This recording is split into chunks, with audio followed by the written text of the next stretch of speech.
Stop for a second and really listen to this, because what is happening in the rifle world right now is not normal. For decades, certain rifles defined wars, hunting traditions, and entire shooting cultures, and then they slowly faded out of view. Not because they failed, not because shooters stopped caring, but because timing, politics, or manufacturing realities pushed them aside. Now, as we move into 2026, something rare is happening. Those rifles are being pulled back into the spotlight. Some are already quietly returning. Others are sitting on the edge of revival, waiting for manufacturers to make the call. These are not hype builds or internet trends. These are designs with real history, real performance, and unfinished stories. What follows is a countdown of 8 forgotten rifle legends that are finally positioned for a true comeback. Not as museum pieces, but as rifles people actually want to own, shoot, and live with again. HK-SL8 is a rifle that spent years living in the shadows, misunderstood and often unfairly dismissed as an awkward civilian offshoot of the G36 rather than what it really is, a purpose-built semi-automatic rifle rooted in genuine military engineering. From the start, the SL8 carries over the same short-stroke gas piston system that made the G36 famous for running clean and reliably under sustained fire, keeping carbon and heat away from the action in a way direct impingement rifles cannot. The Cold Hammer forged barrel measures 20.8 inches, contributing to excellent velocity and consistency, while the overall length sits just under 39 inches, giving the rifle a long, stable sight radius and a planted shooting feel. Unloaded weight comes in around 9 pounds, which immediately tells you this is not designed as a lightweight range plinker, but as a rifle built for durability, accuracy, and long-term use. The polymer receiver and monolithic design reflect HK's emphasis on rigidity and longevity. And while the thumbhole stock and manual of arms feel unfamiliar to shooters raised on AR platforms, the balance becomes intuitive with time. The recoil impulse is smooth and linear thanks to the piston system. Follow-up shots are predictable, and accuracy improves quickly once the shooter adapts to the ergonomics. One of the SL8's strengths is that it is not chasing trends. There is no fragile tuning window or experimental gas setup, just proven mechanical solutions scaled for civilian ownership. On the downside, aftermarket support is more limited than AR pattern rifles. Magazines and accessories are more specialized, and the ergonomics can feel restrictive to those who prefer full adjustability. Current market prices generally fall in the mid to high $2,000 range, depending on configuration, placing it above mass-market rifles, but well below true collector territory. As interest in piston-driven systems continues to rise and shooters look beyond familiar AR layouts, the HK-SL8 stands out as a rifle that rewards patience and training with reliability, consistency, and pedigree, making 2026 a very real turning point for a platform that never deserved to be overlooked in the first place. M1 Garand is a rifle that nearly everyone believes is easy to own. Yet in reality, very few people manage to get one without long waits and serious patience. And that disconnect is exactly why its potential return in 2026 matters so much. On paper, the rifle has never truly disappeared, but demand has consistently crushed supply, leaving most buyers facing months or even years of waiting. What may finally change is the push toward expanded production and carefully remanufactured examples that combine new barrels, refreshed internal components, and modern quality control with one of the most important infantry rifle designs ever created. The Garand's gas-operated semi-automatic system was revolutionary when it appeared, giving American soldiers a decisive advantage during World War II and continuing through Korea.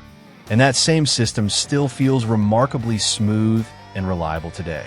With a 24-inch barrel, an overall length of just over 43 inches, and a weight hovering around 9.5 pounds unloaded, the rifle is undeniably large by modern standards, but its balance is excellent, and the iron sights remain among the best ever put on a service rifle.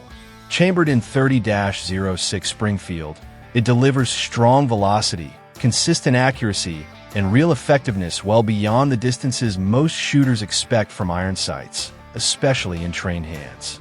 One of the Garand's greatest strengths is how solid and confidence-inspiring it feels when fired, with a steady recoil impulse and a mechanical rhythm that encourages deliberate, accurate shooting. Its drawbacks are equally honest, including weight, length, limited capacity by modern standards, and ammunition costs compared to intermediate cartridges. Current market prices for service-grade examples commonly fall in the low to mid $1,000 range, with higher grade or collector rifles climbing significantly higher, depending on condition. What makes a possible resurgence in 2026 important is not nostalgia or history alone, but the opportunity for shooters to experience the Garand as a functional rifle rather than a fragile collectible. This is not about putting one behind glass. It is about taking a rifle that changed warfare, loading it properly, and letting it do exactly what it was designed to do. Steyr AUG is a rifle that never truly vanished from the scene, but for years it lived just outside the center of civilian attention, respected more for its military pedigree than embraced as a practical choice for everyday shooters. Its defining feature is the bullpup layout, which places the action and magazine behind the trigger, allowing the AUG to run a full 16-inch barrel, while keeping overall length to just over 28 inches, a size advantage that immediately becomes obvious the moment you handle it in confined spaces. Chambered in 5.56, the rifle delivers full-power rifle ballistics, with common loads approaching 3,000 feet per second, without the awkward length associated with traditional rifles. The short-stroke gas piston system is a major reason the AUG earned its reputation, keeping the action clean and reliable across a wide range of conditions, from sand and dust to rain, cold, and extended firing schedules. Unloaded weight typically sits just under 8 pounds, and the balance is centered close to the shooter's body, making the rifle feel lighter and faster than the scale suggests. One of the AUG's standout features is its quick-change barrel system, which allows barrels of different lengths to be swapped with minimal effort, a concept that was far ahead of its time and still feels modern today. The integrated optic housing on classic models and modern rail-equipped variants reflects the platform's emphasis on durability and repeatable zero rather than endless customization. On the downside, the trigger feel is heavier than most AR-style rifles. Magazine changes require retraining, and aftermarket support is narrower compared to more common platforms. Current market prices generally land in the mid to upper $2,000 range, depending on configuration, placing it firmly in the premium category. What has changed is shooter priorities. Compactness, maneuverability, and full-length performance are no longer niche interests. They are real demands, and as bullpups lose their reputation for being strange or impractical, the Steyr AUG is positioned to benefit more than almost any other design. In 2026, improved availability and renewed interest may finally push this rifle into the spotlight it has quietly deserved for decades. Valmet M76 and M78 are among the rarest and most respected AK pattern rifles ever produced, and they exist as proof of what happens when finished manufacturing discipline is applied to the Kalashnikov system without compromise. Built by Valmet for military and limited export use, these rifles took the basic AK operating system and elevated it through cold hammer forged barrels, superior steel quality, tighter tolerances, and far stricter quality control than most Eastern Bloc counterparts. Chambered in 7.62 by 39, they typically feature barrel lengths around 16.5 inches, overall lengths in the mid-30-inch range with the stock extended, and unloaded weights hovering close to 8 pounds, giving them familiar handling while delivering noticeably better consistency on target. Ballistics remain standard for the cartridge, with 123 grain loads producing roughly 2,300 to 2,400 feet per second. But the difference shows up in accuracy, where Valmet rifles are widely known to outshoot typical service-grade AKs, thanks to their barrels and refined assembly. The stamped receivers are robust, the sights are cleaner and better aligned, and the overall fit and finish feel closer to a Western service rifle than a mass-produced Soviet design. Their strengths are durability, reliability, and accuracy that exceeds expectations for the platform, while drawbacks include limited parts compatibility, scarce magazines depending on variant, and almost non-existent factory support today. Civilian imports were extremely limited, which is why current market prices often exceed $2,000 and can climb much higher depending on condition and originality. The reason these rifles matter heading into 2026 is not nostalgia alone, but the fact that demand for premium AKs has never disappeared, and modern manufacturing techniques make faithful reproductions far more realistic than they once were. Whether a true revival ever happens or not, the Valmet M76 and M78 continue to stand as the benchmark by which every high-end AK is judged, a reminder that the Kalashnikov platform was always capable of more than most people ever experienced. AR-180 is a rifle that spent most of its life living in the shadow of the AR-15, yet it represents one of the most important alternate paths in modern rifle design, one that shooters are only now starting to fully appreciate. Developed as a simpler and more globally manufacturable counterpart to the AR-15, the AR-180 used stamped steel receivers instead of forged aluminum and a short-stroke gas piston system rather than direct impingement, making it easier to produce, easier to maintain, and more tolerant of dirt, heat, and rough conditions. The original design typically featured an 18.25-inch barrel, an overall length around 38 inches with the stock extended, and a folding stock that dramatically reduced length for transport and storage, all while keeping unloaded weight close to 6.5 pounds. Chambered in 5.56, it delivered full-power rifle ballistics with 55 grain loads, reaching well over 3,000 feet per second, matching the performance of contemporary service rifles while offering a smoother recoil impulse and cleaner operation thanks to the piston system. One of the AR-180's most overlooked strengths is its influence, as its operating system and layout directly inspired later military rifles, such as the G36, SA-80, and Japan's Type 89, meaning its design DNA quietly shaped decades of small arms development. The original rifle struggled commercially not because it lacked performance, but because it entered a market already dominated by the AR-15 and suffered from inconsistent production and limited civilian support.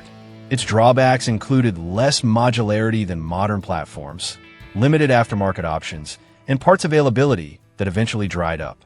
Today, those weaknesses are far less relevant. Modern CNC manufacturing can produce stamped and hybrid receivers with far better consistency. Shooters actively seek piston-driven rifles for reliability reasons, and collectors recognize the historical importance of the platform.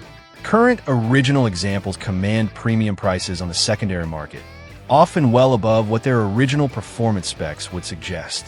A properly executed modern AR-180, built with updated materials while preserving the original operating concept, would enter a market far more receptive than the one that rejected it decades ago. In a landscape where shooters value reliability, history, and mechanical honesty, the AR-180 is no longer a forgotten experiment, but a design waiting for its second chance. Marlin 336 is a rifle that represents tradition done right, and its recent resurgence is less about nostalgia and more about restoring trust in a design that never deserved to fade away. Once one of the most respected lever-action rifles in America, the 336 suffered during its final years under previous ownership, when inconsistent quality control and production shortcuts damaged its reputation. That changed decisively when Ruger took over manufacturing and rebuilt the rifle from the ground up, not with cosmetic tweaks, but with new tooling, tighter tolerances, and a renewed focus on reliability. The modern Marlin 336 typically features a 20-inch barrel, an overall length around 38.5 inches, and an unloaded weight near 7 pounds, making it easy to carry in the field while still feeling solid and controllable. Chambered in 30-30 Winchester, it delivers time-proven performance, pushing 150 grain bullets at roughly 2,400 feet per second, with practical effectiveness out to around 200 yards in real hunting conditions. The lever-action system allows fast follow-up shots, smooth cycling, and excellent handling in dense brush or uneven terrain, which is exactly why generations of hunters relied on it. Strengths of the 336 include its balance, mechanical simplicity, proven durability, and the versatility of the 30-30 cartridge for medium game. While its limitations are equally honest, including limited range compared to modern bolt-action calibers and a tubular magazine that restricts bullet shape. Fit and finish on current production models reflect Ruger's standards, with improved wood-to-metal fit, cleaner machining, and consistent reliability out of the box. Current market prices generally fall in the mid to upper $700 range, depending on configuration, placing it within reach of working hunters rather than collectors only. As interest in lever-action rifles continues to grow among both seasoned shooters and a new generation looking for practical, non-tactical firearms, expanded production and additional variants are a natural next step. The Marlin 336 is no longer trying to reinvent itself or chase trends. It is simply reclaiming its place as a dependable, honest rifle that works exactly as intended. And that quiet confidence is what makes its comeback feel both inevitable and well-earned. Savage Model 99 is a rifle that shattered expectations long before innovation became a marketing buzzword, and even decades after its discontinuation, it still stands apart from nearly every other lever-action design ever made. What made the Model 99 revolutionary was its internal rotary magazine, a flush-fitting system that safely allowed the use of pointed bullets, something traditional tubular magazine lever guns could not do without risk. This single design choice opened the door to modern cartridges like .300 Savage and later .308 Winchester, giving hunters near bolt-action ballistics in a fast-handling lever gun. Typical configurations featured barrel lengths ranging from 20 to 24 inches, an overall length around 39 inches, and an unloaded weight of roughly 7.5 pounds. Creating a rifle that carried easily while still delivering serious downrange performance. Chambered in .308 Winchester, the Model 99 could push 150 grain bullets at approximately 2,600 feet per second, offering practical accuracy and effective range out to 300 yards in capable hands, numbers that were unheard of for lever actions when the rifle was introduced. The action itself is smooth, strong, and mechanically elegant, with a solid lockup that contributes to its accuracy and durability, and many shooters still remark on how naturally it balances compared to bulkier modern rifles. Its strengths include excellent handling, compatibility with modern hunting cartridges, and a unique mechanical design that blends speed with precision. While its weaknesses historically came down to manufacturing complexity, higher production costs, and limited aftermarket support, those drawbacks are far less intimidating today, as modern CNC machining can dramatically reduce costs and improve consistency, removing many of the barriers that once made the rifle difficult to keep in production. Used examples remain highly sought after, with current market prices often ranging from $1,200 to well over $2,000 depending on condition, caliber, and originality, a clear signal that demand never faded. In the context of the modern lever-action revival, the Savage Model 99 feels less like a relic and more like an opportunity, a rifle that could meet modern expectations without abandoning its identity. A reintroduction would not rely on nostalgia alone, but on real performance, practical ballistics, and a design philosophy that was ahead of its time then and still makes sense now. Winchester Model 1895 is a rifle that sits at the crossroads of two eras, blending the speed and handling of a lever action with the power and reach of full-size military and big-game cartridges in a way that was revolutionary for its time and still feels distinctive today. Unlike most lever guns of the period, the Model 1895 fed from a fixed-box magazine rather than a tubular system, which allowed it to safely chamber-pointed bullets and powerful cartridges such as 30-06 Springfield, 405 Winchester, and 30-40 Krag, instantly expanding the role of lever actions beyond short-range hunting. Typical configurations featured a 24-inch barrel, an overall length of roughly 42 inches, and an unloaded weight around 8 pounds, giving the rifle a solid, stable feel that translated into excellent control when firing heavy, full-power loads. In 30-06, the rifle could drive 150 grain bullets at approximately 2,700 feet per second, offering real reach and penetration that rival contemporary bolt-action rifles, while maintaining the fast follow-up shot capability of a lever gun. Theodore Roosevelt famously trusted the Model 1895 on dangerous game hunts, and that endorsement was earned through performance rather than reputation alone, as the rifle proved durable, accurate, and dependable in harsh conditions. The strengths of the Model 1895 lie in its ability to combine power, reliability, and historical significance, while its drawbacks include greater weight, longer overall length, and a recoil impulse that demands respect compared to lighter lever guns. Original examples today command strong prices on the collector market, often ranging from the mid-$2,000 level to significantly higher, depending on condition and chambering, reflecting demand that has never truly faded. Winchester has already demonstrated that classic designs can be successfully reintroduced with modern materials and improved manufacturing standards, and the Model 1895 stands out as the most notable omission from that lineup.